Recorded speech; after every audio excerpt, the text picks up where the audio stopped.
Je m'appelle Théo Nepivoda. En tant que jeune journaliste, j'ai voulu mettre mes compétences au service de causes qui me tiennent à cœur. Je me suis donc spécialisé dans le journalisme engagé.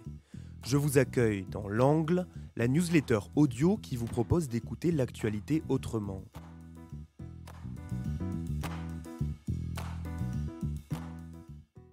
Cette semaine dans l'Angle, une chronique pour comprendre la colère de Maud Sarda concernant le financement des coopératives. Mais avant toute chose, l'interview de la semaine, on s'intéresse au visage de la RSE en 2023.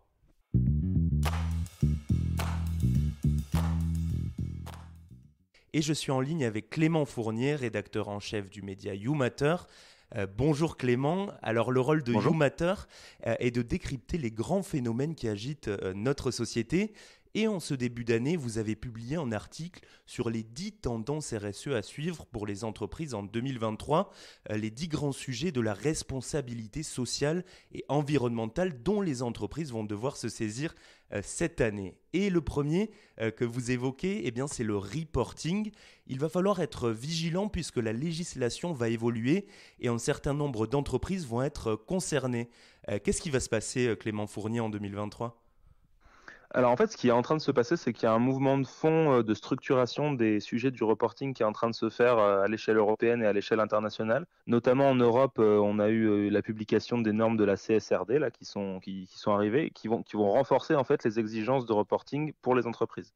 Donc ça, en fait, ça va avoir plusieurs conséquences. C'est que déjà, il y a de plus en plus d'entreprises qui vont être concernées progressivement par les exigences de reporting extra-financier. La deuxième conséquence, c'est que les exigences de reporting extra-financier vont se renforcer, elles seront plus précises, on va devoir mettre plus d'informations dans son reporting. Et donc tout ça, ça va faire que les entreprises, cette année et les années suivantes, vont devoir repenser assez profondément la façon dont elles font leur reporting RSE. Et pour certaines entreprises, ça va être un nouvel enjeu qu'elles n'avaient pas à prendre en charge jusque-là et qu'elles vont devoir prendre en charge à partir des prochaines années. Donc, bon, en fait, c'est un peu le cas depuis plusieurs années. Le reporting, c'est un des enjeux majeurs de la RSE depuis plusieurs années. Et cette année, c'est un petit peu un tournant parce qu'il y a toutes ces nouvelles normes qui sont en train d'arriver sur le marché et qui vont obliger les entreprises à changer leur pratique de reporting. Voilà pour le reporting. Alors, avant Noël, Clément, s'est déroulée la COP15 à Montréal, une COP qui a mis le sujet de la biodiversité, de sa disparition sur le devant de la scène.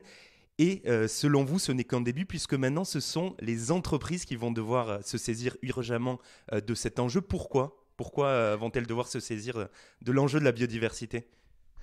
Déjà parce qu'en fait, les entreprises doivent se saisir progressivement de tous les enjeux liés à la protection environnementale. Elles l'ont bien fait sur le climat depuis une quinzaine d'années, mais il faut avouer que la biodiversité, la question de la protection des écosystèmes, c'était un peu le parent pauvre de l'action environnementale des entreprises jusque-là. Il y avait assez peu d'entreprises qui s'investissaient là-dessus, pour plusieurs raisons, notamment le fait que c'est un enjeu qui est un peu plus complexe, un peu plus systémique que ne peut être l'enjeu du climat. Et là, en fait, c'est en train de changer.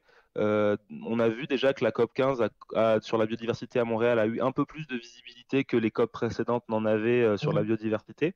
Et en fait, les entreprises sont de plus en plus attendues par leurs parties prenantes sur ces sujets de biodiversité. Donc, il y a un mouvement de fond qui est en train de se structurer sur ce sujet-là. Et il y a des outils qui commencent à émerger, notamment on commence à avoir des outils pour mesurer son impact sur la biodiversité, comme le Global Biodiversity Score qui émerge depuis quelques années. Et ça va être, à mon avis, une tendance de fond. Je pense que c'est un sujet qui va émerger dans le monde de l'entreprise ou qui va se renforcer, ce sujet de la nature et de la biodiversité. Et ça ne va pas s'arrêter là. Ok, donc on a compris qu'on était vraiment au tout début sur cette thématique de la biodiversité. Autre thème côté social cette fois, c'est la santé mentale au travail. Nous observons la montée en puissance de la thématique, ne serait-ce qu'avec l'apparition récente d'un énorme nombre de startups qui s'intéressent à ce sujet. Je prends l'exemple de Mocaker dont on a parlé sur Care News. Comment expliquer l'apparition de ce thème en 2023, Clément Fournier ? Alors moi, je pense que c'est un thème qui est émergent depuis assez longtemps. Ça fait assez longtemps qu'on parle de mal-être au travail. On a parlé des burn-out, on a parlé des bore-out. Là, cette année, on parle de quiet quitting. Enfin, chaque année, il y a un peu ces buzzwords qui sortent pour essayer de quantifier, de mesurer, d'expliquer que parfois les salariés sont pas toujours bien dans leur travail et pas toujours bien dans leur tête, dans leur travail. Et pourquoi c'est en train d'exploser là, en ce moment? Je pense que c'est la conjonction de plusieurs facteurs. On a eu évidemment la crise sanitaire qui a un peu rebattu les cartes dans les façons de travailler. D'une manière générale, les salariés sont dans une espèce de quête de sens dans leur travail, c'est-à-dire qu'ils beaucoup de salariés veulent plus simplement travailler pour travailler, mais travailler pour produire quelque chose qui a du sens dans la société. Et donc, forcément, ça remet pas mal de choses en cause dans la façon dont on appréhende son travail, son équilibre entre sa vie professionnelle et sa vie privée. Et voilà, il y a tous ces enjeux-là qui se mélangent et qui font qu'aujourd'hui, de plus en plus de salariés attendent de leur entreprise qu'elle fasse quelque chose pour qu'ils se sentent mieux dans leur travail, pour qu'ils aient plus de confort dans leur méthode de travail, dans le sens qu'ils trouvent dans leurs activités. C'est pour gros enjeux pour les RH dans ces prochaines années et pour les directions RSE qui travaillent souvent avec les directions RH. Allez, je termine par l'un des mots qui a, je peux le dire sans risque, marqué l'année 2022. Il s'agit de celui de sobriété. Comment cette notion, la sobriété, peut-elle être prise en considération par les entreprises ? Vous précisez dans votre article qu'au départ, c'était une question énergétique, mais en 2023, cela va aller au-delà. Oui, je pense, en fait, mais c'est peut-être le défi le plus difficile pour le monde économique en ce moment, c'est de passer d'un modèle où on produit de la croissance pour produire de la croissance, on veut produire plus vite, tout le temps, de plus en plus de choses, pour finalement rattraper un peu les conventions de notre système économique qui nous imposent de produire toujours plus. Et il faut passer de ce modèle-là à un modèle qui va être de plus en plus sur le moins, sur l'économie de ressources, sur l'économie d'énergie, sur l'économie d'espace. Et ça, c'est une révolution qui est presque conceptuelle ou paradigmatique, c'est-à-dire qu'il faut carrément inverser les logiques. Donc comment on fait ce basculement entre guillemets d'un modèle à l'autre, ça va être un des enjeux pour les directions RSE, mais plus largement pour les directions stratégiques et les comités de direction. Et ça, c'est ce qu'on a commencé à faire cette année avec l'énergie, parce qu'on a été obligé de le faire, on a été contraint de le faire à cause de la crise énergétique. Et l'idée, c'est qu'on arrive à l'étendre à d'autres domaines. La production de matières, de matériaux, etc., l'utilisation d'espace, mais sans y être contraint, mais en prenant les devants. Si on arrive à planifier cette transformation, cette transition vers des modèles de sobriété un petit peu en avance, tout le monde y gagnera et ce sera plus facile pour les entreprises de faire leur transition. Et article complet à retrouver sur le site youmatter.world. Un grand merci Clément Fournier, rédacteur en chef du média YouMatter. Merci beaucoup. Merci à vous.